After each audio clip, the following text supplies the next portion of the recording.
அல்லாஹ்வுடைய நினைவிலேயே உயர்ந்த நினைவு தொழுகையா இருக்கும்போது அதை மறந்துட்டதுக்கு அப்புறம் அதை விட்டதுக்கு அப்புறம் அல்லாஹ் என் கூட யா அல்லாஹ் எனக்கு உதவி செய்யா அல்லாஹ் எனக்கு கஷ்டமா இருக்கியா அல்லாஹ் சிரமமா இருக்கியா அல்லாஹ் இருளா இருக்கியா அல்லான்னு சொல்லி கோடி முறை அல்லாஹ் அழைத்தாலும் அல்லாஹ்ட்ட இருந்து பதில் வராது.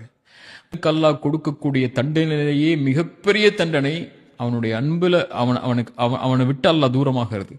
அப்படி செய்யணுமா, அல்லாஹ் உங்களை விட்டு தூரமாகணுமா, ஒரே ஒரு செயலை செஞ்சுருங்க, அல்லாஹ் உங்களை விட்டு தூரமாயிருவா. தொழுகை விட்டுருங்க. அல்லாஹ் உள்ளச்சத்தோடு பயப்படக்கூடியவங்களுக்கு தொழுகை மிக முக்கியமான அடிப்படையான ஒரு ஆயுதம். அவங்களுக்கு அதை எடுத்துக்கொள்வாங்க. சோதனை வரும்போது அல்லாஹ் முன்னாடி போய் நின்றுவாங்க. அல்லாஹ்வை கரெக்டான முறையில் அஞ்சு நேரம் தொழுகையில கவனம் செலுத்தி அதில் தன்னை ஈடுபட்டு எப்படியாவது சோதனையிலிருந்து வெளியே வர்றதுக்குள்ள வழிகளை தேடிக்கொள்வாங்க.